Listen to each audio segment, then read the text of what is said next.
विधानसभा निवडणुकीच्या पार्श्वभूमीवर महायुतीच्या गोटात हालचालींना वेग आलाय। विधानसभेला जास्तीत जास्त जागा पदरात पाडून घेण्यासाठी तिन्ही पक्ष सज्ज झालेत आणि वातावरण निर्मितीसाठी संभाव्य जागांचे आडाखेही मांडले जात आहेत। विधानसभा निवडणुकीच्या पार्श्वभूमीवर महायुतीच्या गोटात हालचालींना वेग आलाय। विधानसभेला जास्तीत जास्त जागा पदरात पाडून घेण्यासाठी तिन्ही पक्ष सज्ज झालेत आणि वातावरण निर्मितीसाठी संभाव्य जागांचे आडाखे देखील मांडले जात आहेत। महायुतीच्या संभाव्य जागा वाटप नेमकं कसं आहे पाहूयात। शिवसेना शिंदे गटाला 108 जागा, राष्ट्रवादी अजित पवार गटाला 80 ते 90 जागा आणि भाजपला 90 ते 100 जागा मिळणार असल्याची चर्चा आहे। शिंदे गटानं 15 जागा लढवून 7 जागा जिंकल्या, तर अजित पवार गटाला 4 पैकी फक्त एका जागेवर विजय मिळाला। मात्र भाजपनं सर्वाधिक 25 जागा लढवून फक्त 9 जागाच जिंकल्या। भाजप मतांच्या टक्केवारीत लक्षणीय घट झाल्याचं दिसून आलंय।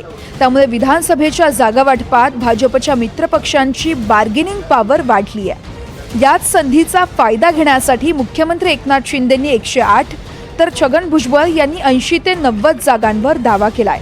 आम्ही म्हटलं बाबा मागच्या वेळेला काहीतरी 80 जागा आम्हाला कमीत कमी मिळायला पाहिजेत, अधिक मिळायला पाहिजेत। तर एक ताबडतोब माझ्या विरुद्ध बोलायला लागले, हे असं नाही बोलायचं काम, तसं नाही बोलायचं काम। बरं बाबा नाही बोलत, पण आम्ही सुद्धा सांगितलं होतं बाबा आमचे 40-45 काय माणसं असते ते आमदार, ते शिंदेची सुद्धा आहेत। आता त्यांना जेवढे मिळणार तेवढे आम्हाला जागा मिळायला पाहिजेत।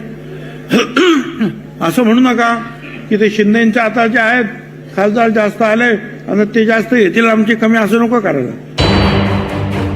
भाजप नेत्यांनी जागा वाटपाबाबत थेट वक्तव्य करणं टाळलंय। मात्र भाजप नेतेही सहजासहजी माघार घेणार नाहीयेत। याचे संकेत गणेश नाईक यांनी मुख्यमंत्री एकनाथ शिंदेंना दिलेत। मला विश्वास आहे देवेंद्रजी फडणवीस यांच्या नेतृत्वाखाली ज्या पद्धतीनं आता माननीय मुख्यमंत्री एकनाथजी शिंदे आहेत, परंतु आमच्या दृष्टिकोनातून Devendraji Fadnavis he is our leader. म्हणजे मी तर ओपन बोलतो, म्हणजे प्रोटोकॉल म्हणून एकनाथजी शिंदे या राज्याचे प्रमुख आहेत, परंतु पार्टीच्या अनुषंगानं देवेंद्रजी फडणवीस यांच्या अनुषंगानंच या ठिकाणी भारतीय जनता पक्षाचं कारभार चालतो आणि तो भविष्य काळामध्ये चालणार आहे। दिल्लीत भाजप कोर कमिटीची तातडीची बैठक बोलावण्यात आली आहे। या बैठकीत राज्यातील जागा वाटपाच्या मुद्द्यावरही चर्चा होऊ शकते। महाराष्ट्रात 45+ जागांचा दावा फोल ठरल्यानंतर भाजपकडून सावध पावलं टाकली जात आहेत। महायुतीत जागा वाटपाच्या वादाची ठिणगी पडू न देण्याचा भाजपचा प्रयत्न असेल, त्यामुळे भाजपच्या या प्रयत्नांना कितपत यश मिळणार हे पाहणं महत्त्वाचं ठरेल।